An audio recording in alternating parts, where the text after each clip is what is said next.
Olá, tudo bem? Eu sou o professor Flávio do canal Máquina de Ideias. Hoje eu gostaria de compartilhar com você um recurso fenomenal.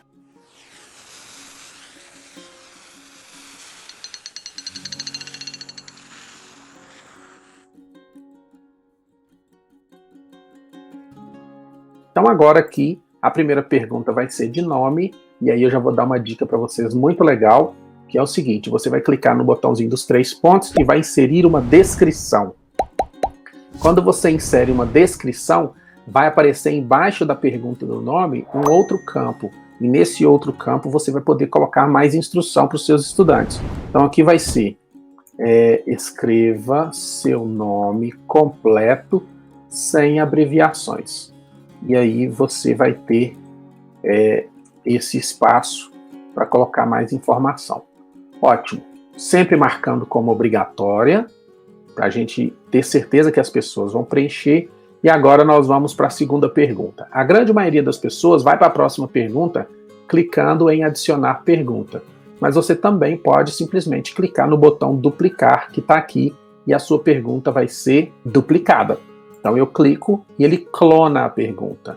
Nesse caso específico, eu quero fazer uma pergunta sobre placas tectônicas, por exemplo. Então vai ser descreva.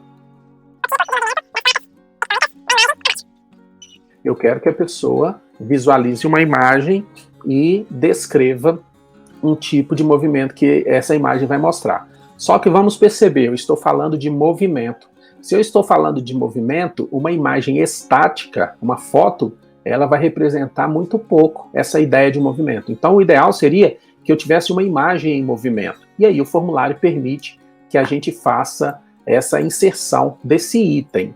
Eu vou buscar aqui uma imagem de movimento de placas tectônicas, e aqui eu vou ter várias fotos, mas eu vou especificamente no ícone de imagens. Tenho aqui várias imagens, mas nenhuma dessas imagens me interessa. Por exemplo, essa imagem aqui, ela traz com bastante informação quais seriam 3 movimentos de placas tectônicas, né? Transformante, divergente e convergente. Porém, ela não representa um movimento, então, porque ela é uma imagem estática.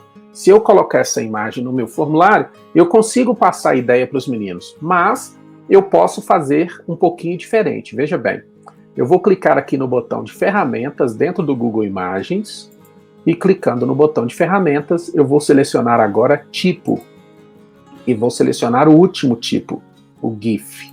E chegando no botão GIF, ele me trouxe outras coisas relacionadas a placas tectônicas aqui. Então, por exemplo, aqui eu tenho alguns movimentos de placas tectônicas também com aquela setinha, igual a gente tinha lá no primeiro. Então eu vou fazer a escolha daquele movimento que me interessa e vou levar lá para o meu formulário. Esse mostra, por exemplo, um movimento lateral, né? Eu não sei o nome disso em geografia, mas ele mostra esse movimento. No caso, pelo que eu estou vendo aqui, é o transformante. Então, eu quero levar essa plaquinha, esse desenho das plaquinhas com o movimento para lá. Eu vou simplesmente clicar com o botão direito e vou pedir para salvar imagem como. Se eu salvar essa imagem de outra forma, vai dar errado e lá no meu formulário ela não vai ter movimento. Então é importante que eu clique com o botão direito e clique depois em salvar imagem como. Cliquei em salvar imagem como, eu preciso verificar se essa imagem está indo lá para o meu formulário no formato GIF, que é um formato de imagem com movimento. Agora eu vou lá no meu formulário, vou abrir o meu formulário, e aqui do lado da pergunta eu tenho um ícone de uma imagem. Então eu vou inserir a imagem por aqui. Então eu clico uma vez e vou também fazer o upload daquela imagem. Nesse caso, como é uma imagem GIF, essa imagem já vai vir com o movimento. Vocês podem ver aí que ela já está com o movimento. Então o que eu sempre faço? Eu clico nos 3 pontinhos e centralizo essa imagem, clico sobre a imagem e amplio o tamanho dela. Descrevo o tipo de movimento das placas tectônicas na imagem abaixo. Imagine, você está falando de movimento e o seu estudante está vendo esse movimento. É muito importante isso porque você traz qualidade para o seu formulário. Lá dentro do seu formulário, seus estudantes vão ver com essa complexidade aqui, ó. Você está falando de movimento e está mostrando o movimento. Então, por exemplo, se você é professor de geografia, você pode usar isso. Vamos supor que você esteja trabalhando a ideia da Pangeia com os meninos. Você vai achar um movimento, um GIF, que mostra um movimento que tem a ver com essa questão do deslocamento das grandes placas formando os continentes que a gente tem hoje. Então você vai pesquisar, por exemplo, aqui, Pangeia, e vai de novo, ferramentas, tipo GIF. Então, uma imagem como essa dentro do nosso formulário traz muito mais qualidade do que você colocar uma foto estática na qual seus estudantes não vão conseguir perceber o movimento que você está falando. Então, aqui, por exemplo, isso aqui traz muito mais informação do que simplesmente eu fazer a colocação de uma imagem estática.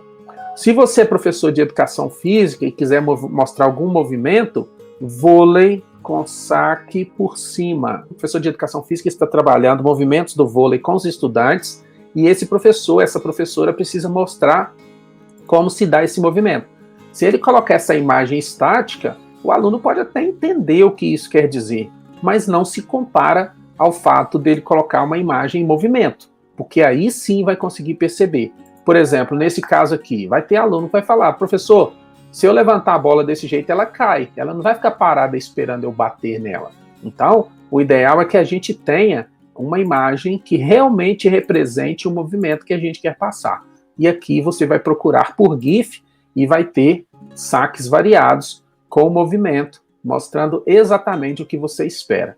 Quais são as vantagens que a gente tem, no caso, entre colocar um GIF e colocar um vídeo? Quando eu coloco um GIF, essa imagem ela tem poucos kbytes, então ela ocupa pouquíssimo espaço no computador e não vai travar. Aquela travada de carregamento que normalmente acontece com o vídeo do YouTube, não vai acontecer aqui. E aí você vai ter a representação do movimento, do processo, né, que você quer demonstrar, com muito mais qualidade, com muito mais informação, de forma que seus estudantes vão ter esse recurso. E aí, o que você achou? Eu gostaria de saber a sua opinião aqui embaixo nos comentários. Se esse vídeo fez diferença para você, que tal compartilhar com seus colegas professores?